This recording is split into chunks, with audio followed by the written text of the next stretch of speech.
Hey everybody. So today we are going to be looking at my booth and a little bit of the different decorations that I added, giving everything a little bit more height, doing a little bit more layering on the bottom.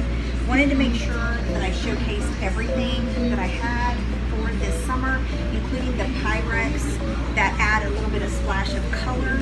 Also too, I added more lamps to give my space a little bit more bright, a little bit of a brighter feel, happier feel to it.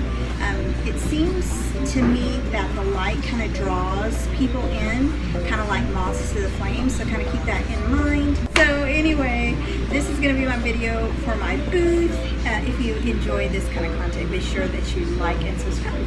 Alright, hope you guys enjoy it. All right, y'all. So because it was so loud in the antique mall, I decided to do the rest through a voiceover. So here's my booth, and as we're kind of looking at it, you'll notice how everything has multiple layers and colors, little pops of color everywhere. I do that purposely, even if it's, not necessarily a pretty picture, but I do those pops of color, or if it's something I don't like, because it draws your eye. And you'd be surprised how many of those things end up being bought because of that reason. I put that rooster in that church up on top of that table, kind of lifts the eye a little bit. Tucked underneath the second table is this clock, and it's like makes sounds, and it's really cool. You got some Pyrex going on, then you have a picture with some more Pyrex and some real colorful pillows back there. I even make use of the space on the floor. There I have a little tucked away, I believe it's called a prayer chair. Underneath that, some Tupperware. Then we've got these carved tables. I'm not sure if they are peacocks or swans, but they're very pretty. Then you'll notice, and again, more lamps, more artwork. Then this giant mirror. Oh my goodness, it was such a booger to get up there. I actually had to have my son come and help me because, I'm only 5'1", and I can't do that by myself. Just too short, y'all. Just too short. Too short. Oh, now look at that table back there. You see how I have everything kind of layered?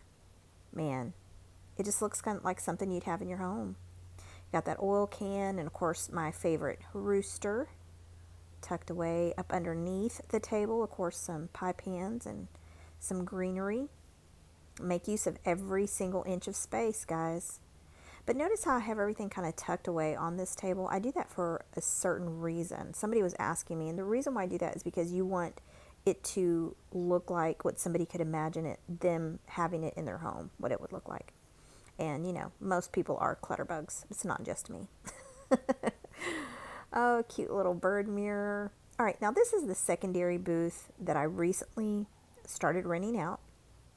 Now, you'll notice in my booth, I have a lot of wall space and only about 3.5 feet of actual booth space that I can use as far as depth-wise. Now, I've done really, really well with this booth. I'm very glad that I got it. Here we have some artwork that, of course, otherwise I wouldn't have space for it in my other booth. I wouldn't be able to display it. Beautiful old antique lamp. Got some, some china going on up there. Now notice down here how everything's layered. That crystal ball. You've got the toucan, little pops of color, kind of draws your eye all over the place. That's what you're after. You want to make sure that you utilize every inch of space. Even like right there, you could see I put baskets on the walls. Anything that you can think of that's just a little bit different than anybody else's is going to make people pause and stop and take a look at your booth. Got that Garfield latch hook back there. Got this little ceramic dog. But notice how everything's kind of layered and tucked in. Even on the little shelves, see how I have those little lights? You do that because you want people to be able to stop and kind of see, hey, oh my goodness, look, there's a light down there. And so their eye automatically is drawn to that space. Even like that little owl there with all the books. So this is what I did for my booth this time around when I went in and updated it. You can kind of see, what it's going to look like whenever people are walking down the aisle what they see when they come to my booth. You'll notice with all the lights and everything, it just really draws your eye. Well, that's it for me this week, guys. I hope that you enjoyed my little video about my booth, and make sure you subscribe. Bye.